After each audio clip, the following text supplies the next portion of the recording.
नमस्कार, मैं हूं प्रत्युष शर्मा और आप देख रहे हैं CTV7 न्यूज़ की खबरें। शुरू करते हैं प्रादेशिक खबरों से। आज मुख्यमंत्री भूपेश बघेल दिल्ली रवाना होने से पहले पत्रकारों से उन्होंने चर्चा की और कहा कि अभी दिल्ली, लखनऊ और लखीमपुर खीरी का जो इलाका है वहां उनका दौरा जारी रहेगा। उस क्षेत्र में चुनाव है जिसको लेकर के व्यापक तैयारियां यहां पर की जा रही हैं और मुख्यमंत्री यहां का दौरा करेंगे। इसके अलावा मंत्रिमंडल विस्तार को लेकर के भी यहाँ चर्चा की गई है। साथ ही साथ कहाँ बैठक होगी, किनसे बैठक होगी, इस बारे में भी सब सवाल किया गया। तो उनका कहना था कि ये सारी बातें दिल्ली जाकर ही क्लियर हो पाएंगी। कल दिल्ली में कुछ बैठकें हैं और परसों 2 दिन फिर लखनऊ, लखीमपुर खीरी भी कार्यक्रम है। अच्छा, इसके अलावा दिल्ली में क्या राहुल गांधी से मुलाकात करनी? तो कल पता चलेगा किससे मुलाकात होगी। ये भी चर्चा है कि मंत्रिमंडल में फेरबदल को लेकर के चर्चा कर सकते हैं। अभी अब देखो अपॉइंटमेंट मिले तो फिर आगे बात होगी।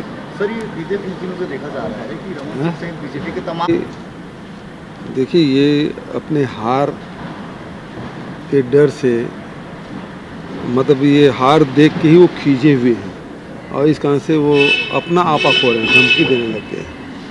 मतलब रमन सिंह का असली चेहरा अब सामने आया है, परत उतरने लगा, तो वो जो वास्तविक चेहरा वो सामने आ गया है। अशोक गहलोत जी ने सोनिया गांधी जी को पत्र, ठीक, मुझे पता चलेगा तो मैं देखूंगा उसको। और कोई? इधर बिरगांव नगर पालिका का चुनाव आज आयोजित हुआ था जिसमें कई तरह की खबरें सामने आती रहीं।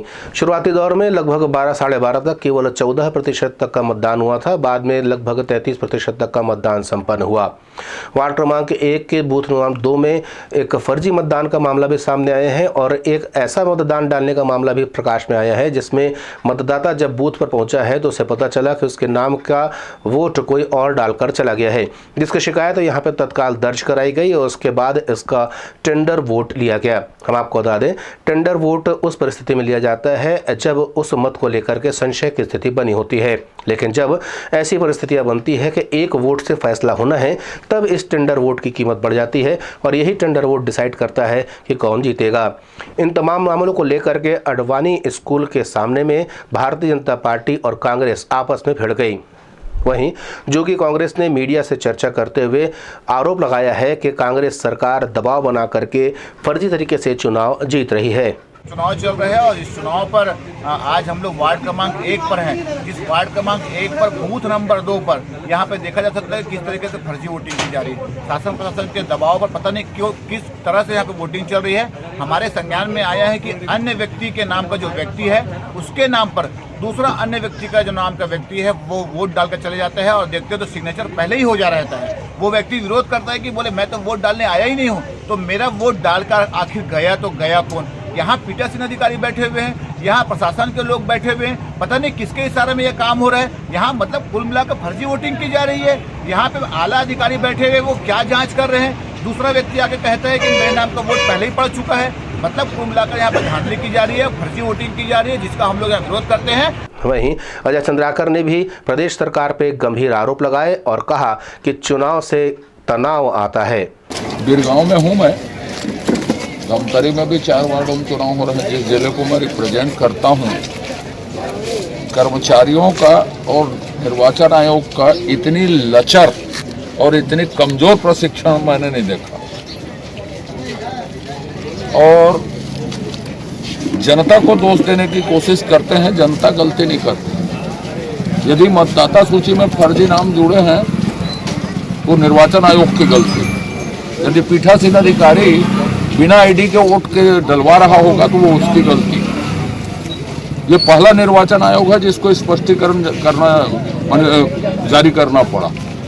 एक पीठासीन अधिकारी या सेक्टर मजिस्ट्रेट आवेदन लेने के लिए तैयार नहीं है किसी भी बूथ में। ये मैं यही बात नहीं कर रहा हूँ। तो इस तरह के इलेक्शन संपादित करने से सिर्फ और सिर्फ तनाव फैलता है। बहरहाल जो वोटिंग हो रही थी और जैसे रुझान दिख रहे थे और जिस तरह से काम चल रहा था, ऐसा लग रहा है कि कांग्रेस एक सबसे बड़ा दल बनकर सामने आएगी और वहीं दूसरे नंबर पर जोगी कांग्रेस और तीसरे नंबर पर भारतीय जनता पार्टी के पार्षद होंगे। हालांकि ये कोई एग्जिट पोल के नतीजे नहीं है, ये वहाँ बने माहौल के आधार पर लोगों का कहना था। CTV7 इसकी पुष्टि नहीं करता।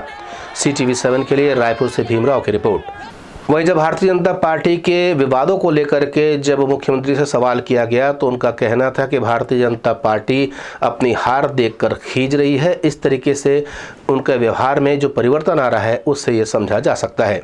इधर तथाकथित किसान नेता राकेश टिकैत आज राजधानी रायपुर पहुंचे हुए थे। उन्होंने मीडिया से चर्चा की है और उन्होंने अपने चर्चा के दौरान कहा कि वे यहां पर पहुंचे हुए हैं किसानों का, गुरुद्वारे का और पत्रकारों का धन्यवाद करने के लिए। उनका कहना था कि इन सभी के सहयोग से ही जो किसान आंदोलन दिल्ली में चल रहा था उस पर उन्होंने फतह पाई है और ये एक फतह मार्च है।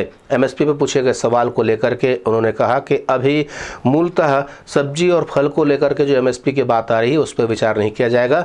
हाँ, एमएसपी पर विचार जरूर किया जाएगा और सरकार से मांग लगातार बनी रहेगी। धन्यवाद देना है हम सबका, पुलिस के लोगों का धन्यवाद देना है, सफाई कर्मचारियों का धन्यवाद देना है, यहाँ के गुरुद्वारों का धन्यवाद देना है और जो आम जनता फिजिकल रूप से वहाँ नहीं गई थी, वे वैचारिक रूप से यहाँ पे थी और यहाँ पे आंदोलन में शरीक करते थे, उनका धन्यवाद देने आए हम सबको। ये फतेह मार्च निकल रहा, इस फतेह मार्च में सबको शामिल होना चाहिए। तो ये अगर उलझाना हो केस को तो ऐसा भी सारी पकड़ तो सारी पाना चाहिए, सारी पाओगे।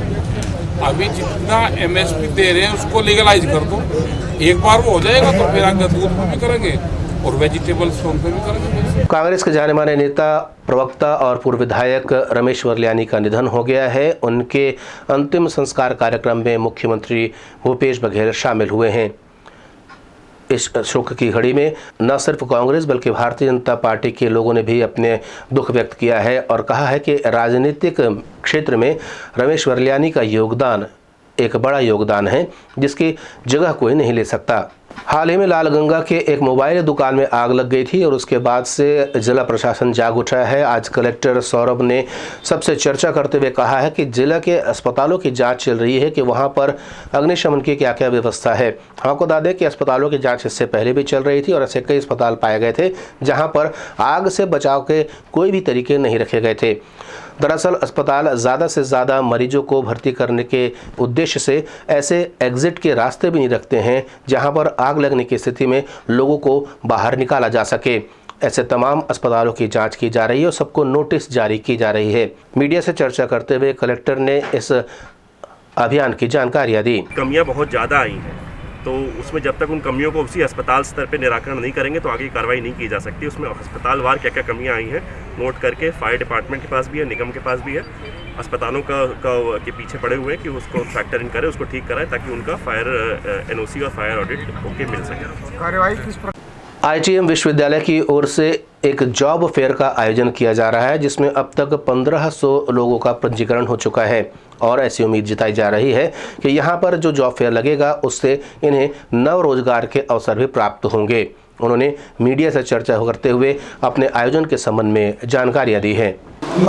मुझे बड़ा हर्ष है ये आप सबके साथ शेयर करने में कि आईटीएम यूनिवर्सिटी नवा रायपुर के अंदर 2 दिन का state level mega job fair करने जा रही है 21 और 22 तारीख कल और परसों को।